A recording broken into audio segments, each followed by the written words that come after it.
practices? What are you seeing out there with you guys? Just guys getting better every day. They compete every single day. They're working on finding ways to get better, and I mean that's all you can really ask for. As long as you compete and finding ways to get better, that's what spring ball is for. To build that mentality, to build that work ethic, to build that routine. So when those 14 days hit in the fall, that we're ready to go. Primary group of guys you're working with, who are they, and what are your impressions of the top 3 or 4 or 5 guys you're working with right now? I'm working with the corners, and so we had a couple guys out right now, but Jalen Clark is doing a good job of just continuing on the momentum he built late in the season, starting to try to be that guy that can really shut down a side of the field and be consistent every single day.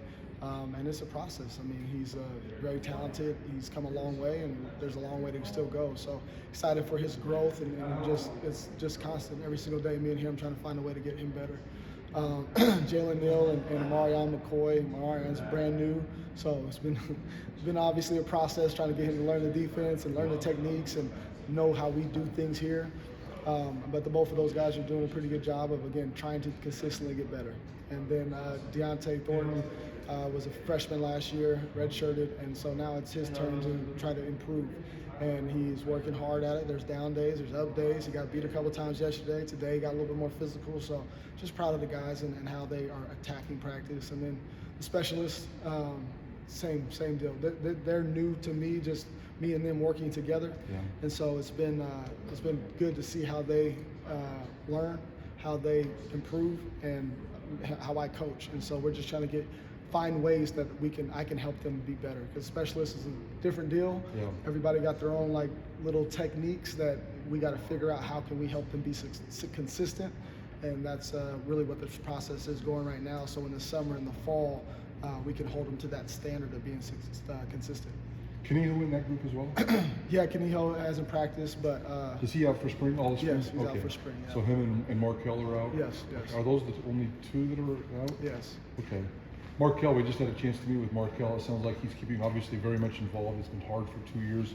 What role do you see him now, and what role do you see him in the fall? Now he's a leader, man. He's been around a long time. He's been here longer than I have, so he knows how this process goes.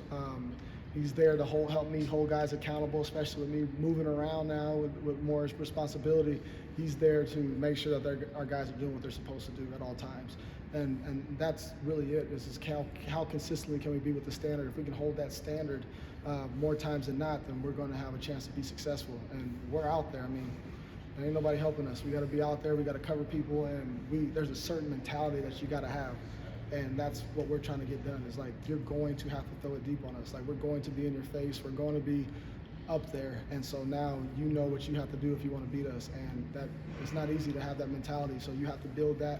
He understands that, and he helps build that within the room. You've always tried to teach that mentality, preach that mentality. Is that more of an emphasis this spring? It's always an emphasis. In this defense, again, you're not going to have a high completion percentage against us. We got guys in the box. We're not going to run the football. We got guys in the box. And so it's that mentality that you got to go challenge every single play. And that's going to be what it is. And so our guys have to always consistently do that. And again, Markel's been here longer than I have. Coach Al's had a great defense for a long time, and it's built off of getting to the quarterback and confusing the quarterback and having guys that could be outside holding their own. How has the adjustment been for you to be special teams coordinator now on top of cornerbacks coach? It's good, man. It's just another challenge. It's been a lot in my life where you just go full speed ahead, and you're going to learn as you go, and you just try not to make the same mistake twice. Life is hard. You got to work through things, and so it's nothing different than anything else I've kind of attempted to do. You work your butt off, you do things the right way, and you make sure that you improve every single day. And if you make a mistake, don't make it again. And so it's been fun being able to stretch myself even more and getting to know the guys more. I know everybody's names, but now I get to know them a little bit more, and I get to see how they learn and get to coach them on techniques. And so it's been fun. The guys are been super open. We got left with a good foundation, and so now it's just me building those relationships so they can really do the things that I'm asking them to do on a daily basis. Last year, special teams were divided between two coaches. Do you have all four groups? Is that on you? I got most of them.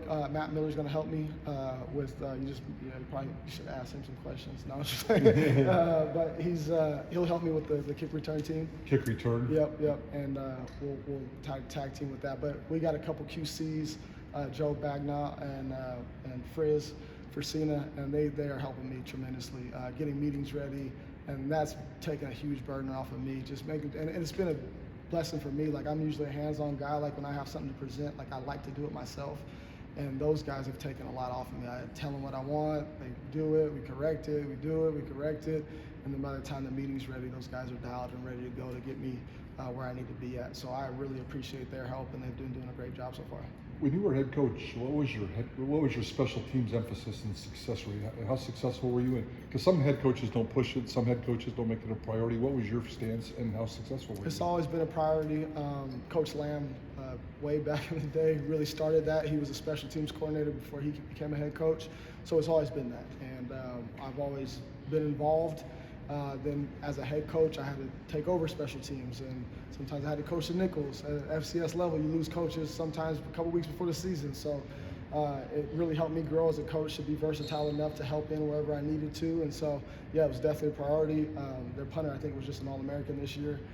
He was a transfer my last year, and he booted the heck out of it. We've had Brock Miller's in the league as a punter, or in the USFL, sorry. But he's had stints in the NFL as well. So we've had success with specialists. We've had some good teams. Miles Killebrew just finished his 8th year in the NFL, the Steelers. He was a special teams player, starting safety, but he's a captain for the Steelers as a special teams player. So it's been important to us. I think it's helped guys get chances at the league because it has been emphasized, and those guys care about it. And just like here, I mean, you look at Avery Williams, he's in there making money as a special teams player. And I think when programs emphasize it, it gives your players another opportunity to make it to the NFL. If you really buy into it, you get a chance to really only play your position, but also have a chance to go make some money in the NFL. Obviously, there's competition at every position, but James and Jonah appear to be the guys at kick and punt. In terms of return, kick and punt return, who are some of the bodies you're playing around with right now, experimenting with? I mean, Trell had a good season as the season went on last year, and then KD Dudley really came on towards the end of the year. I think he got one past the 30 every single game towards the last 5 or 6 games. So we got 2 guys that really stepped up towards the end of the year. So I'm excited to build on that. But more than importantly is making sure that our guys train for those guys. Like, those guys are going to do a good job. So it's our job as everybody else to strain and block and fight, and if you get behind, find a way to get back into play, either blocking your guy or somebody else. And it's got to be a mentality. Like, coach gave me this huge opportunity to really be the representation of a team. Like, when you talk about blue collar, you think about special teams, guys that run down there on kickoff and punt. And so, like, that's big time. So it's a big responsibility that we have to make sure that we are taking that responsibility, that it's real, that it's important to us, that we're fighting every single day for our brothers. And if we are able to do that, it's going to carry over and help the whole team. And so that's the biggest challenge, is to make sure that they buy into that blue-collar mentality and make sure that we are fighting every single play, not every single day, but every single time we step out there, that we're trying to do the best job we can, either for the returners or for our defense to knock them back. And then when we get in the field goal and field goal block, that we are executing at a high level. So there's a lot that goes into it, but just really excited and passionate to be able to put that on film, to that this is the representation of our team. We're the first ones to go out there, and we get to show everybody what our whole program's about. A lot of talk last year about George in the return game. Helani, is he part of the picture this year, or is he a little bit more protected going into this season? He's in my peripheral right now because he's not available, so I'm not thinking there yet, but obviously he's a weapon, and anybody that's a weapon is, if Coach lets me have them, we're going to use them as weapons, because we got some good guys that carry the ball, and we want to put the ball in their hands as much as possible. So, again, right now he's not practicing, so we're focused on the guys that are. Coach, Jalen Clark is a guy who has a safety body type, but he's obviously really excelled as a cornerback. What makes him ideal in that position? He's long. He's got good feet and can open his hips. I think that when you get that combination, that lends itself to being a corner. And if you can move your hips and run, you got a real chance to play this game at corner. And I think when guys look like that and can play corner, you got a shot. And so it's been exciting to see him grow into that. And again, obviously he played safety the year before I got here. So it's been good to just keep working with him and keep holding his skills, because he's got a chance to be really good, and it's just how consistent can he be. Obviously, he looks like a big physical guy. How is he when it comes to pressing guys at the line of scrimmage?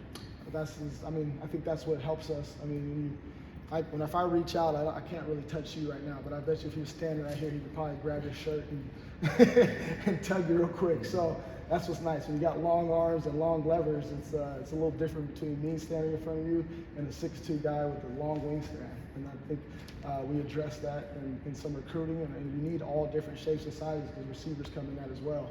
But we did get some length, and we got some younger guys that are small and fast, and so it's going to be fun to kind of mix-match guys in, and Markel's that same type of guy, that long, physical guy that can get in your way and bump you and really bump you off your route. And he obviously performed well in the Frisco Bowl. How have you seen that kind of carry over into this spring? Has he seemed more confident out there this year? For sure.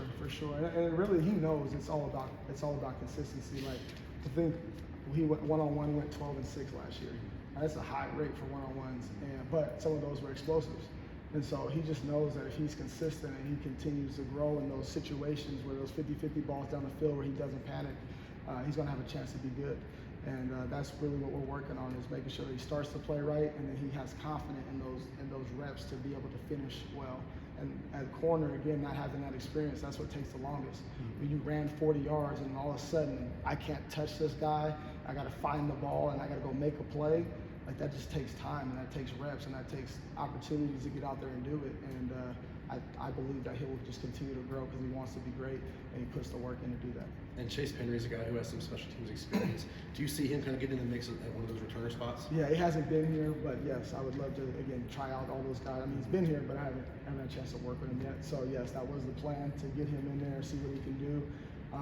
We had a great drill yesterday where we had to take a look at a couple guys, and obviously he wasn't able to do that. So excited to get him in those drills and get excited to see what he can do.